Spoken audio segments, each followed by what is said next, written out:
and we are harvesting the research and development plot in Boulder, Colorado, which has been registered to Colorado Hemp Coffee and Grow Hemp Colorado. The males have been culled out of the field already, and so what we have left here is a lot of female plants. So right now we are just cutting the tops or the side branches off. We're not cutting the main stalk right now. We're just trying to harvest for seed. Yep. And there's some different cultivars. The primary cultivar was Colorado Star, which I named this year. And there's some other cultivars in here, and we'll show you guys some difference of some seed of different sizes and looks. And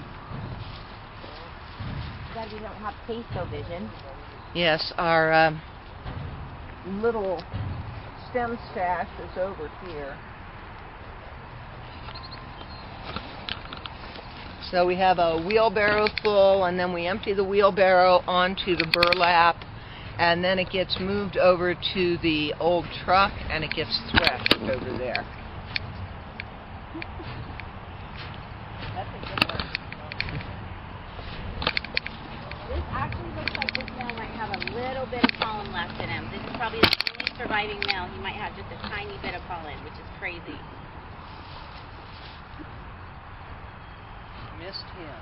Here, you want to cut this topper off? Now this one appears that it's gotten a little bit frostbit. It's turning purple on the upper leaves. We have a ladybug who's nestled here in the top. This is how I'm going to walk down the aisle when I get married. Well, and the boutonniere for the groom to be. Oh, yeah. And I want them to throw hemp seeds at me instead of rice. We did that at my wedding. Did you? So here we 96. have little ladybugs still hanging out in the top of the plant among the seed. Fairly small seeds in this one.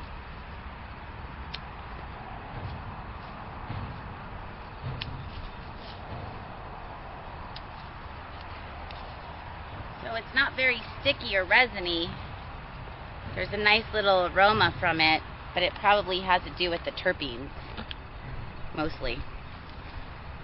That's my guess. Oh, for sure. If you were harvesting medicinal cannabis out here, you would be making finger hash about every third cut. But this is really nice and dry. And it's heavily seeded, so I would think that this would be a good oil variety.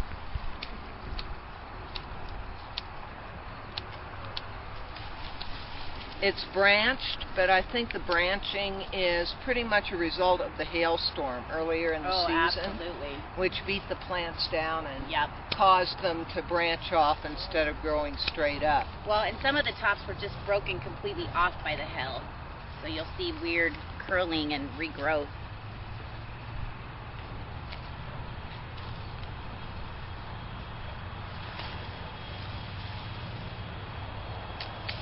This plot is a good example of worst case scenario with a hailstorm or a bad snowstorm, a bad storm during summer season. That it doesn't destroy the whole crop, it just makes it more bountiful. And so here you can see, even low down on the stalk, how it's branched off. Whereas if there hadn't been a hailstorm and the plants had been slightly closer together, the leaves probably wouldn't start until about here.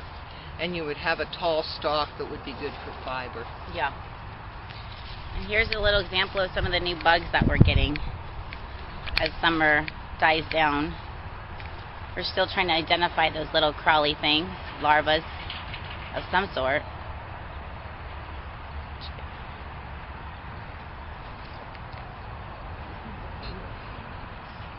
Ooh, dang, look at that seed. Show a picture of that one. Okay. Wow, that's a big old monster seed. So we have some different size seeds on different plants.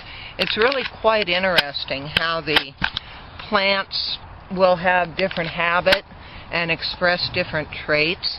So this is a giganto seed here, and then we have a couple really dark little seeds, actually 3 dark little seeds, and then kind of an intermediate seed, which most of the seeds are about this size here. This one would be great for oil, for munching. Would you like to munch it? It's tempting. Certainly. Here. Munch away. I'm going to go get the golden seed in a minute. Ah, yes. The golden treasure seed. We're going to have to come up with a name for this seed too, this new cultivar that has been developed over the summer. So let's think of a good name. Maybe we can name it Richard Star. We'll just keep the star word going. Shining star. Colorado Star after summer in a viral textile. Okay. She was my inspiration for that name, Summer Star. So we could maybe go with stellar instead of star. Yes. You know, have a synonym for star and That'd be have kinda cool. Star or stellar, Colorado stellar. So this plant was destroyed by the hail, and it had the pincher bugs. I can't remember the correct terminology for it, but this is like what the pincher bug infestation inside the stalk does to the plant. It like bites it and it curls the leaves funky. But they still grew.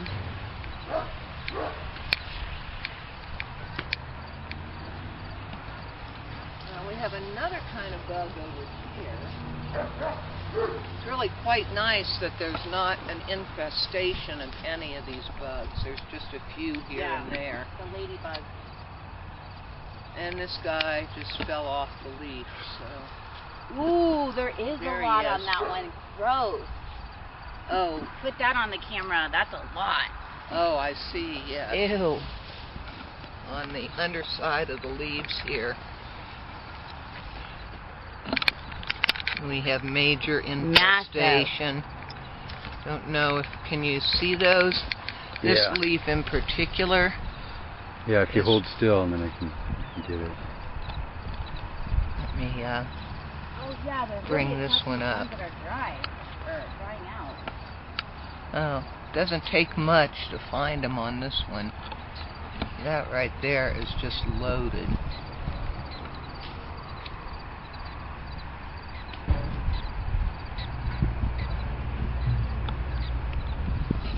You know, I don't even want to put this one on the That's harvest fine. Just set it aside bucket. somewhere so It's, don't mix it up later. yeah. And then let me try to find some healthy stock, what a healthy stock looks like, and then a version of non-healthy stock.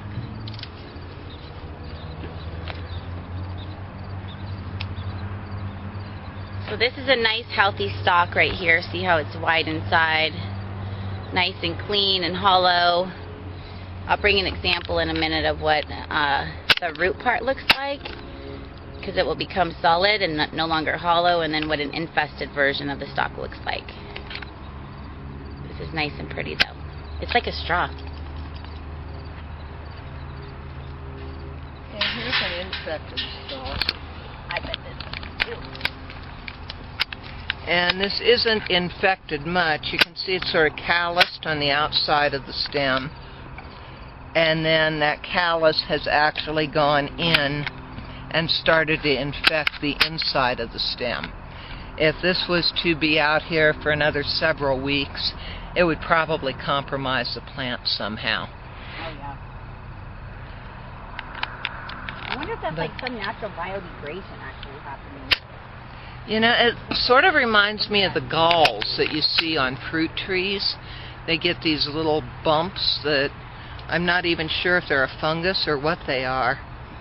But this doesn't really look like an insect to me because it's really contained and it's got really clear margins, whereas an insect infestation would probably be spread out more through the xylem and phloem of the stem.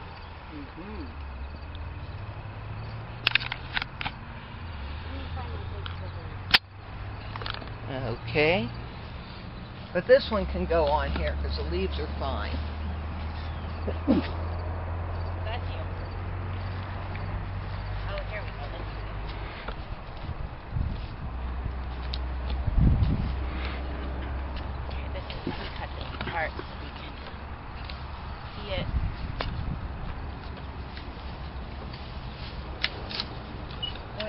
so funny how the... Okay. This is a good example of like the infestation that happened from the pincher bugs and some of the decay, I'm not sure what the correct term would be, of the inside of the stalk. It's browned, kind of almost like rotting inside. And then that's why it got infested, because the hail broke it all apart. That's like a band-aid that the plant made for itself.